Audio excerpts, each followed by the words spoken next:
Hey, welcome back, ladies and gents. I'm Zleven, and this is my first impressions video of Persona 3 Portable on the PSP. So I wanted to make this video so some people could get a general idea of what they're to be expecting when they play this game. And the biggest thing about this game when you're first starting off is the fact that you can now choose a girl as one of your main characters. So, things that you can be expecting when you first start off. Let me say this quick disclaimer. This whole first impressions video is actually going to be for people who are familiar with Persona 3 on the PS2. So there might be, some spoilers like I said before. So with that being said, the female, first thing, you cannot have same-sex relations. So I'm just going to get that out of the way. But what you can expect is new social links, new music, there's a pink UI, and there's actually some slight changes in key events or conversations. But I'll get more into that stuff later. When you first start off, you're going to get your 5 difficulty settings and actually pick normal. And what I'm going to show you now for the first part of the presentation is the differences in the PS2 version and the PSP version. When you're playing the PS2 version, you'll actually see anime cutscenes.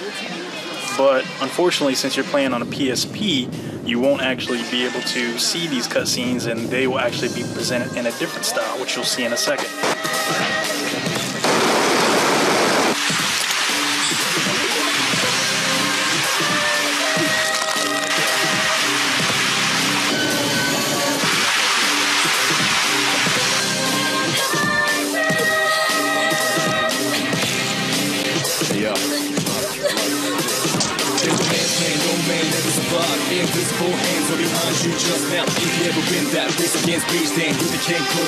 And this is what you will be seeing on the PSP version.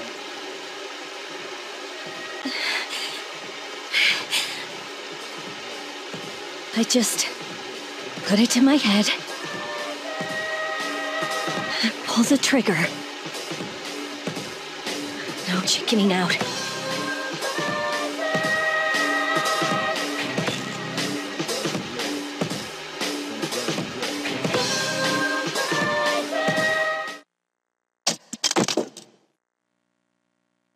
No, I can't.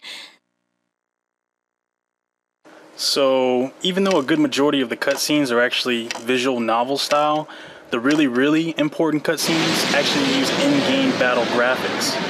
But there is one other thing that I'll point out. With the new female character, you actually do have new conversations. I mean, granted, you'll see some people who are recognizable from the first game on the PS2, like this little boy. It's kind of weird that they still used him. I was thinking that they would have used a girl, but they kept him in. But when you see the new conversations, you'll recognize them right away, and you'll be like, oh, that's different, like this one. You forget I'm in this class too? Come on, let me in on the fun. By the way, do you guys know each other? I heard you two came to school together this morning. A couple of cuties like you, walking side by side. The whole class was buzzing about you. Could you just cut it out? I hate dealing with rumors like that. Now, even though you do get new cutscenes like this, for some reason, I think they rushed production on this game, and then you might run into stuff like this next scene. And here I am telling you all this the minute you wake up. While I was waiting, I thought to myself, I've been hiding so many things from him. As soon as he wakes up, I'll tell him the truth. I hope you caught that. She said him. She said it twice, too. So yeah, that's just one of those things. They kept it in the game for some reason. They need to pay attention. But at least the classroom scenes are pretty much the same. I mean, obviously the background is going to be different since it's like visual novel style. But, when you're answering questions, you still can raise your stats and things of that nature, so that's cool.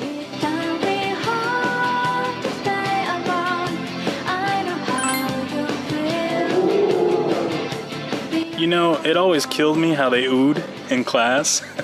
I mean, when I gave the right answer in class, everybody thought I was a nerd, but that's another story for another day.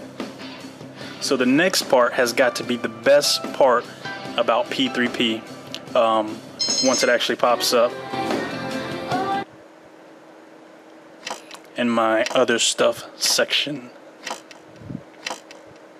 And that would be the point-and-click interface.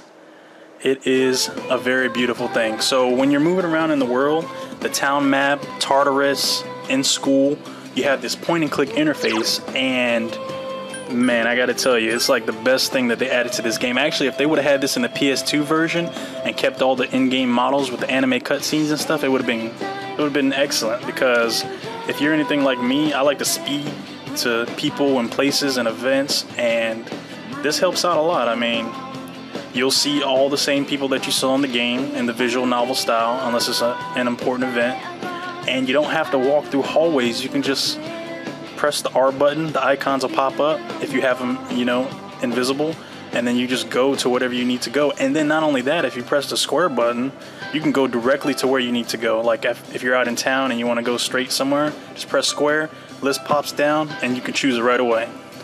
I don't know, it's awesome. That's all I can really say. I'm at a loss for words here.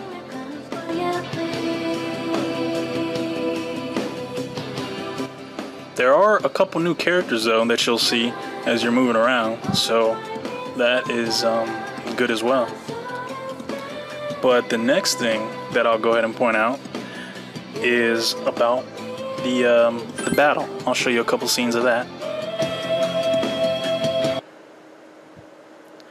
So Tartarus doesn't look bad at all. I mean, it moves really clean. There's no lag if you did a data install. And a good thing about battle now is that, remember how it used to be you could only control your main character? Where they pulled the Persona 4, and now they actually allow you to directly control all your characters. All you have to do is, when you're in battle, change that option to directly control them. I actually kept one of my characters to act freely, and I controlled directly the other one. But it's awesome, man. Just little stuff like that makes the game that much better. Now, another thing that you'll notice is that our female character can use Naginata, if that's how you pronounce it. And weapons are now character specific. Like the main character still uses a sword, but Mitsuru, she only uses her certain weapons. The main character only uses the Naginata. Stuff like that, so be prepared to look out for that. Oh, and you no longer get tired in Tartarus.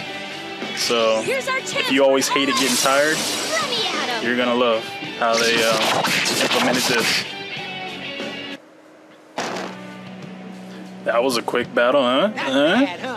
I love skipping ahead. I feel a strong presence. It must be death.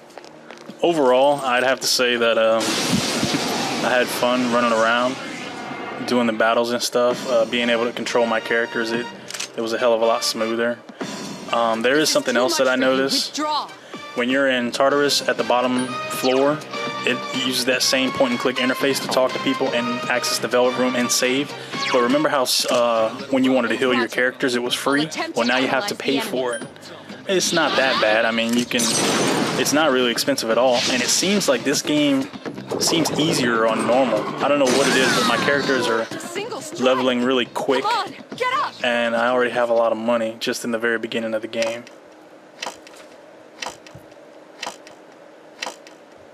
I don't know, maybe it's just one of those things, And this is one of those in-game cutscenes where they use the in-game graphics that I was talking about. They actually use this cutscene to replace an anime cutscene. So, check it out.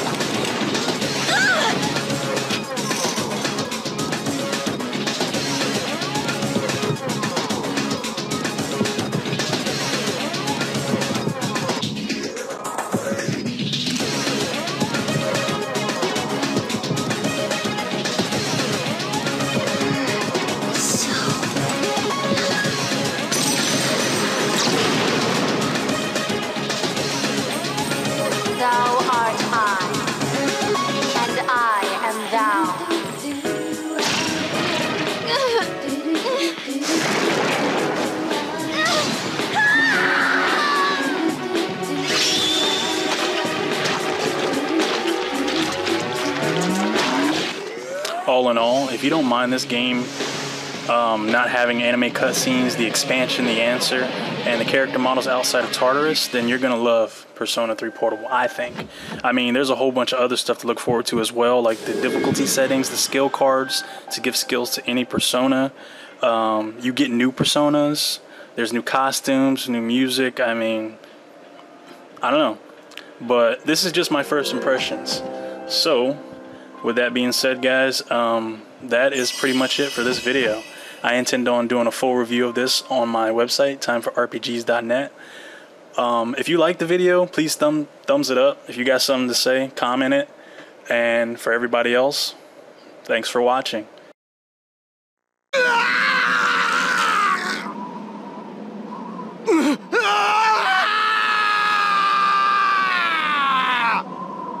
Looks painful.